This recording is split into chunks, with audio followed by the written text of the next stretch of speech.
closer to the center. Hi, and thank you everybody for joining us for another Monday. I hope everybody had a really nice weekend. My name is Tara. I'm with Love Prevails, and I have my friend Sue here. Hi. Sue, how are you? Pretty good, thanks. Good. Thank you so much for letting me do this interview with you, Sue. Sue, the premise of what I'm doing here is I'm introducing Love Prevails, and with Love Prevails, we are offering intervention support services and peer support services. Mm-hmm. There's a lot of people out there struggling with Mm-hmm. addiction right now. Mm-hmm. And there's a lot of people that don't know where to turn.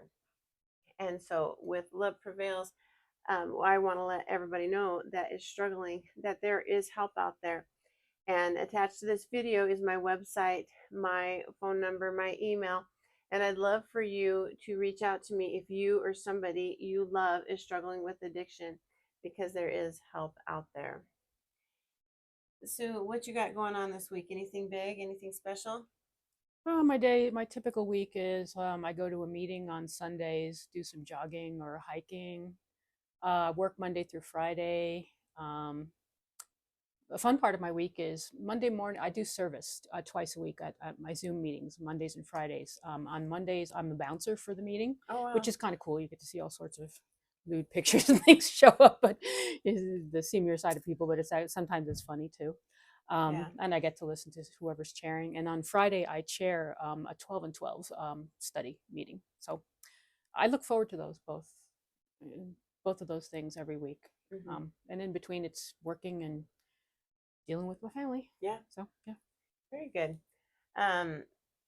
So what I like to do is I like to, because the people I'm reaching out to, they're not really at a point in their recovery where they have an actual path that they're taking. So you have a path, I have a path, but the people I'm reaching out to haven't found that path yet. And so tell me, or tell the people out there, why did you get sober? What made you get sober? Well, I have to go way back. My drinking career and sobriety career is past 30 to 35 years long. I started drinking when I was 22. I drank for the next 30 years until I had driven myself so low that there was no option but to go to die or to get better.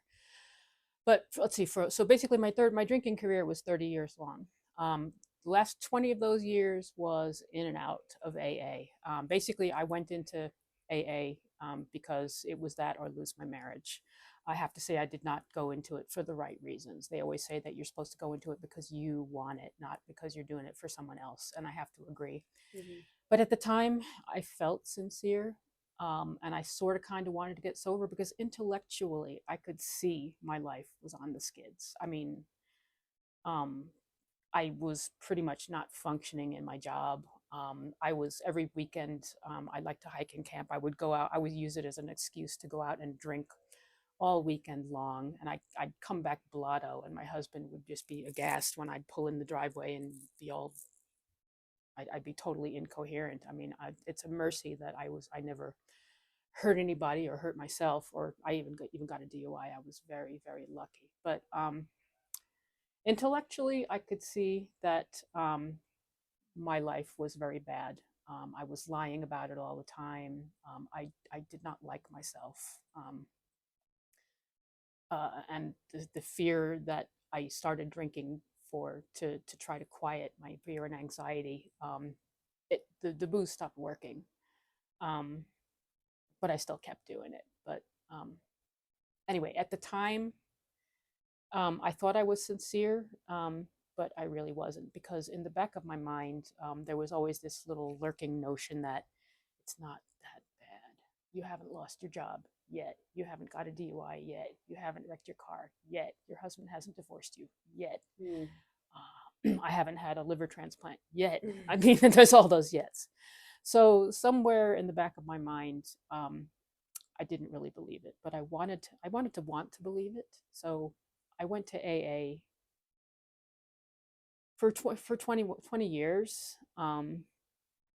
My first period of sobriety lasted about 6 years, but I have to say, well, my 12-step program includes other programs as well. My first addiction was food. I started eating. I started with a food addiction when I was 14. If I had had access to alcohol, then I probably would have done that, but I was too afraid of my parents and other things to even think about doing that. Um,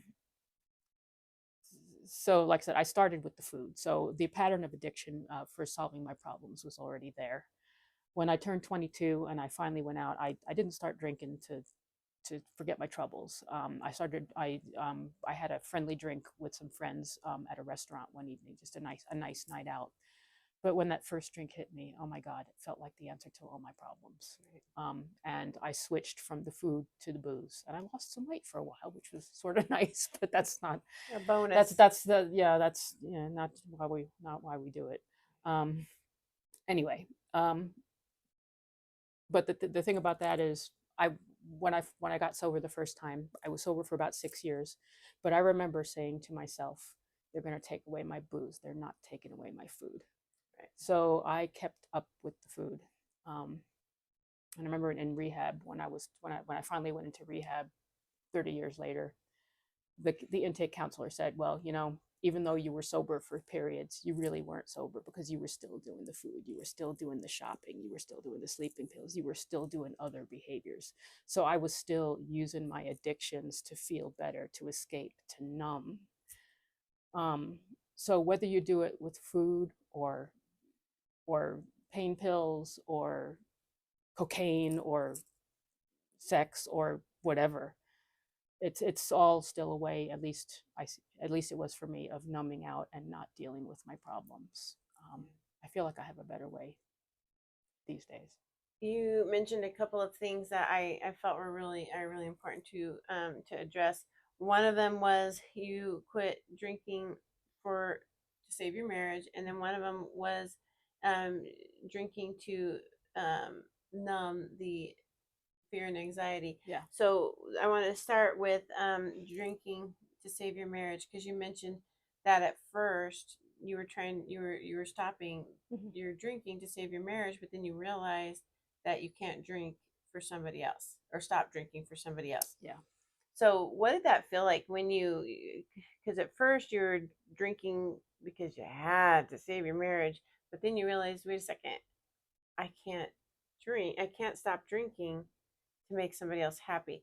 What turned, and how did that feel? What made the transition easier when you realized you had to change your reasons? That kind of developed over time, the feeling, but ultimately at the end, I couldn't live with myself. I couldn't live with who I was, who I had become, the liar.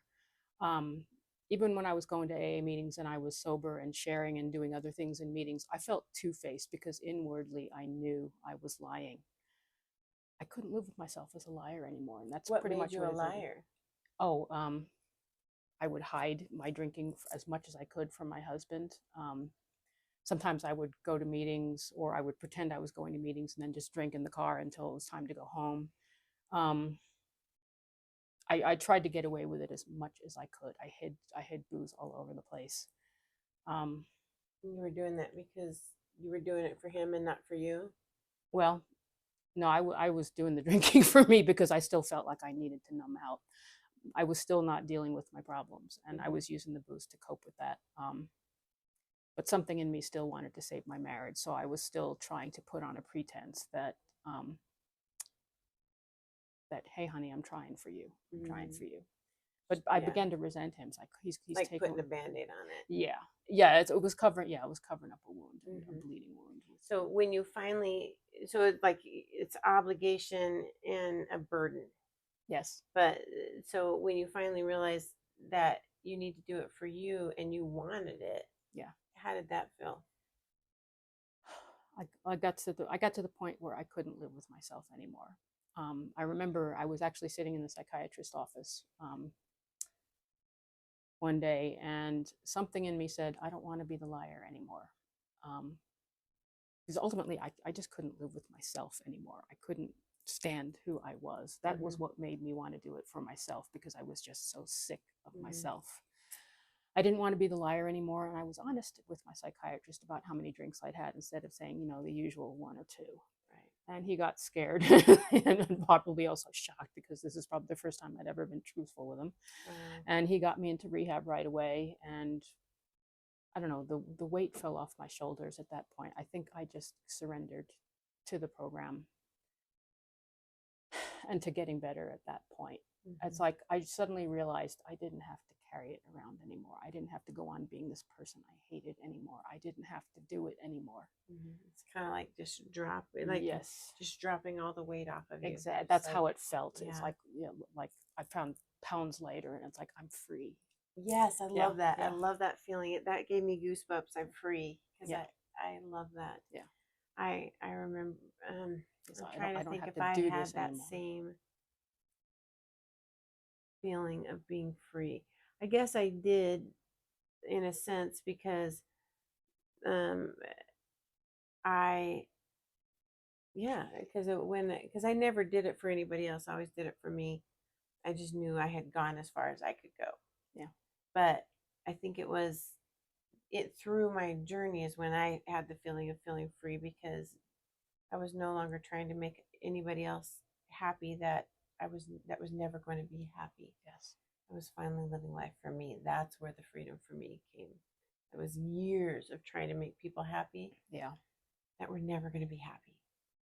And I finally was able to just say, I'm done yeah. and move on. And that's what was free for me. I've got some of that, although that's developed more over time.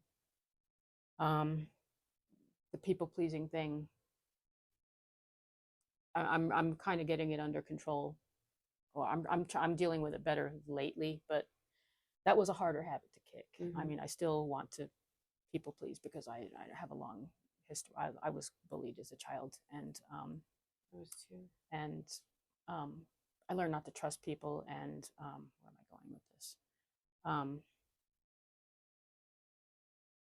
I would want to please people as a way of saying, please like me, please don't hurt me, please love Mm-hmm. me, please accept me. Um, I'm learning that I don't have to do that anymore, Right. but that has come more slowly. I have to say, the first part of my sobriety journey, when I was really, really serious, I was mostly just not looking too far ahead. I was doing what my sponsor told me. I was doing what the program told me. I was going to meetings. I was reading the book. I was doing whatever they told me and not thinking about it too far ahead. I mean, the people pleasing is one of my character defects, and I'm sure it's going to always be with me. But I'm Mm-hmm. working on it, and it's getting better. It sounds like you realized it a lot earlier in your sobriety journey, which is I'm happy for you. That's because that's a heavy weight to carry Well, around I too. had started that process before Mm-hmm. I started on the sobriety journey. I just had reached a point where I just couldn't do it anymore. Yeah. Could not do it anymore because the things that I was trying to please the people I was trying to please and make happy, it just was never going to make them happy, and it brought me to a point where I wanted to die. And so I was punishing myself because I felt like I deserved to be punished. If Yeah. these people don't like me, then how can anybody like me? And I would, but it was also while I was punishing myself, and that was what my mindset is. I deserve to die. I deserve to die. But I'm just worthless. Something's wrong with me. But what I realized down the road is it really was masking those feelings. Is it?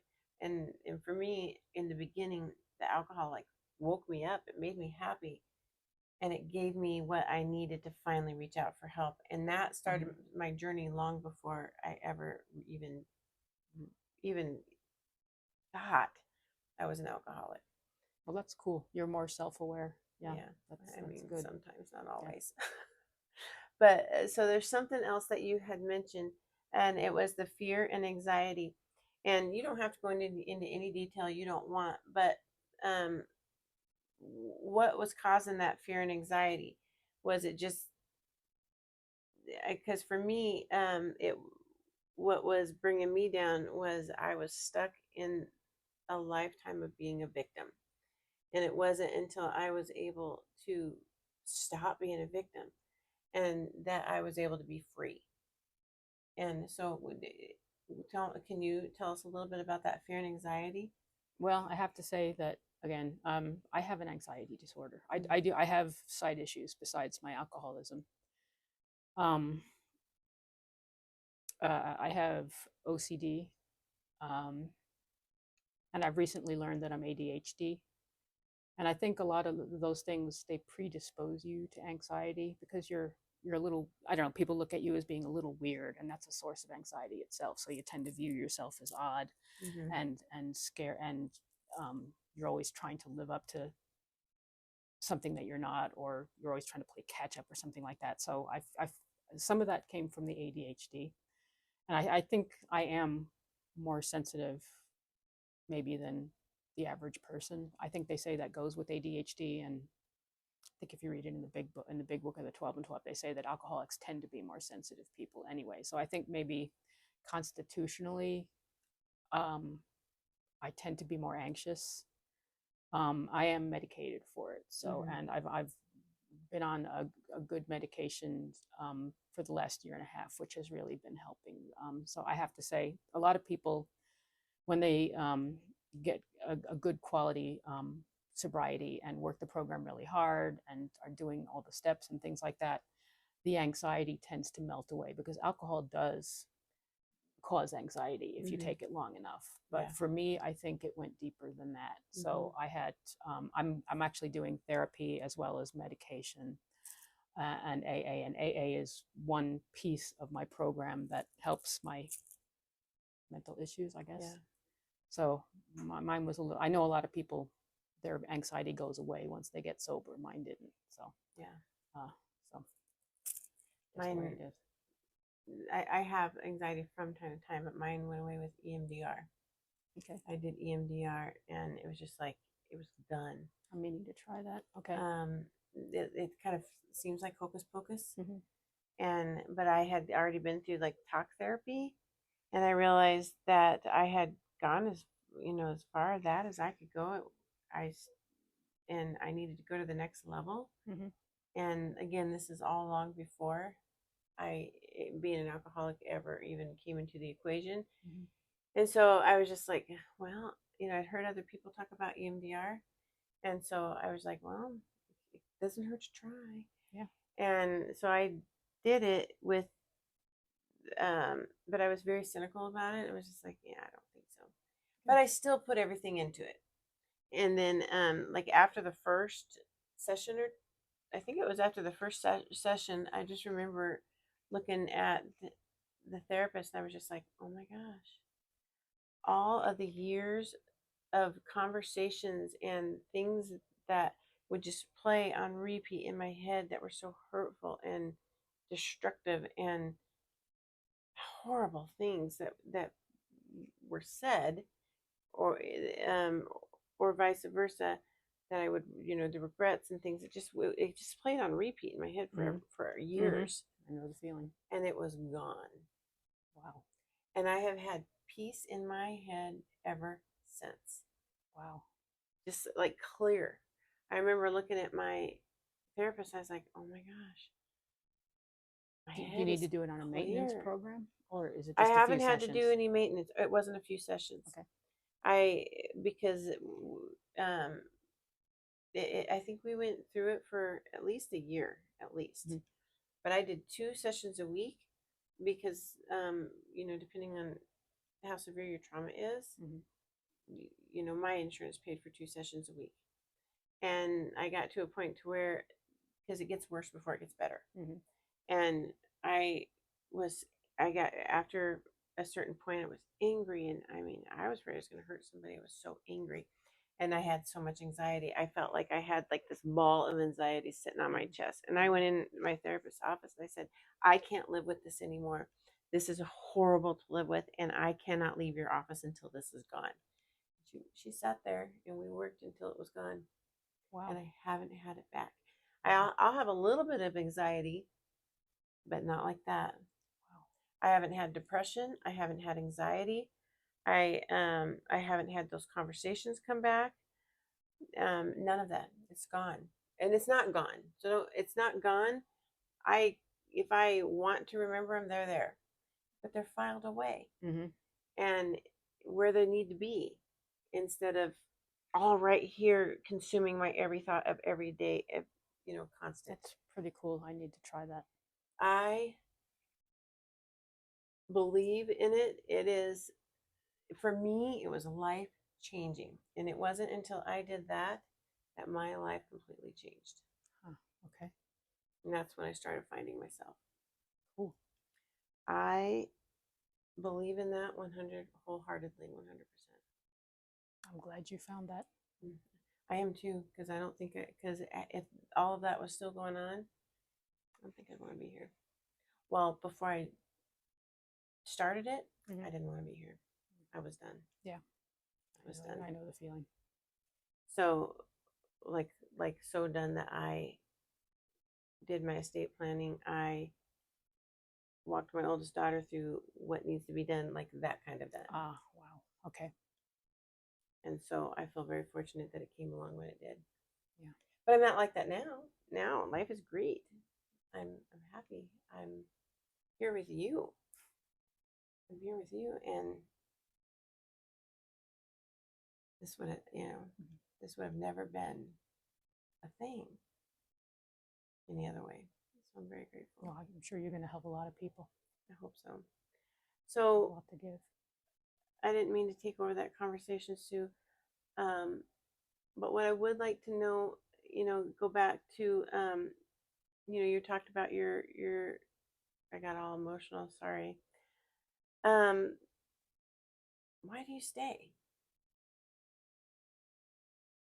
What keeps you sober? Why? I like who I am now. And my life keeps getting better and better, and I want to see what's next. I came to the realization not too long ago. I live with suicidal impulses. I don't think I ever really followed through on them, but I mean, just suicidal ideation, I think they call it. Mm-hmm. Most of my life. I mean, I was so stressed out and fearful all the time. If anything bad happened, my immediate go to was, I want to die. I want to die. Um, that slowly began to change, especially in the third and fourth year of my sobriety when I was really, really working on it. And things were starting to get better. And I was starting to make progress on setting boundaries at work and with my family and things like that. Carving out more time for myself, but also being there for others. Life is just better. Yeah. And I want to see what's next. And I don't want to go. I won't lie. I occasionally have impulses of drinking. Sometimes, especially on the holidays, a drink will look really nice to me. My alcoholic brain is really good at making it seem nostalgic. It never remembers the part when I was having a seizure on the floor, or horribly, horribly hungover day after day. It never brings up those memories. No. I don't want to go back to that. Right. And I'm not that far. I'm not too far away from it. I can still remember what it was like. But life keeps getting better every day, and I'm starting to look forward to it. And my first thought when something bad happens is not I want to die anymore. It's like, oh, let's see what happens. Yeah. So that's kind of cool. That's, considering where I came from, that's pretty amazing. Yeah. I'll see a beautiful drink on TV or watch somebody in a restaurant with Yeah. their drink, and I'll be like, And I was telling a story not too long ago that over the summer I went to Silverthorne with some friends, and two of us were drinking, two of us were not drinking, and everybody got up and went to the bathroom, and the two that were drinking left the smoky Manhattan or whatever it was sitting on the table. It looked really cool the way they brought it out, and with the board over the oak or whatever over it, and the smoke, and I mean it was really kind of cool. And everybody went to the bathroom, and I sat there looking at that going, never had a smoky Manhattan. I wonder if just a sip would be a relapse. And I had to really talk myself through it. Yeah. And I mean, of course, at the time I had just I guess I had gotten both girls into rehab, and I sat there and I was like, I'm not throwing all this away for a smoky Manhattan. And It's not worth it. and then about the time I talked myself through it, everybody came back and we were good. But there's something I've been wanting to ask you for a long time. Mm-hmm. Tell me about your purple hair. Oh, I started, I got my purple hair during COVID, actually, when I was working at home most of the time. Um, I had really started going gray. My hair is so gray that even if I dye it, the gray roots show up very, very quickly. And so I didn't, but I'm not ready to go gray yet. No. I'm not ready. And I don't know, I'm not really a blonde. My coloration isn't really good for a blonde. And I just decided to do something fun. Purple seemed fun. So I did that during COVID. And because I figured it wouldn't matter because I wasn't working in the office. And then we all went back to the office and I decided to chance it and see how people took it. And nobody said anything. So Yeah. I'm keeping it. It's mine now. I love it. I think it's very pretty on you. Mm-hmm. Thank you. Definitely fits you. Thank you. It was something that it's fun. It makes me feel younger. It makes me feel daring because for so many decades I wouldn't dare to do anything. I was timid. Yeah. This is part of me coming out of my shell. I love it. Thank you. I love it. So kind of a you finding you. Yes, it is. I'm still finding bits and pieces of me as I go along. That's one of them. I love it. Yeah. So if there was something that you could tell everybody that's watching out here, let's say the person that is struggling, that is very much relates to what you said, you know, their family is telling them, you need to get sober, you need to get sober, but they just can't do it. If there was something you could tell that person, what would it be? I remember how much I hated myself. Looking at myself now, I don't hate myself anymore. All the drinking in the world didn't help that. The drinking wasn't worth it. It didn't work. I didn't have any hope, but I have hope now. And I can tell you from the other side, there is hope. There's joy, there's fellowship. Life can get better. And a drink isn't going to help. Mm-mm. No fun hating yourself, is it? No, it sure isn't. But and I mean, like I said, the drink helped that for a little while, but eventually it just became another reason to hate myself. And in the end, it wasn't worth it. in time, you hate yourself even more. Yes, exactly. Well, I really, really appreciate you coming in and sharing your story with us. You're welcome. And I know it is going to reach somebody out there, and there's somebody sitting out there that needed to hear your story. And so I really appreciate it. And if you are, or somebody you love is struggling with addiction, please reach out to me. Your best life is waiting for you, and we can find it together. I also want to let you know that we are moving the videos over to a YouTube channel. We're going to be posting the YouTube channel very soon, and I hope that you subscribe. If you could please like, share, and comment on the videos. It'll continue to help me reach those that are struggling right now. Thanks again. I really appreciate your time. I hope you all have a great week, and it's been a lot of fun doing these videos for you. Have a good one.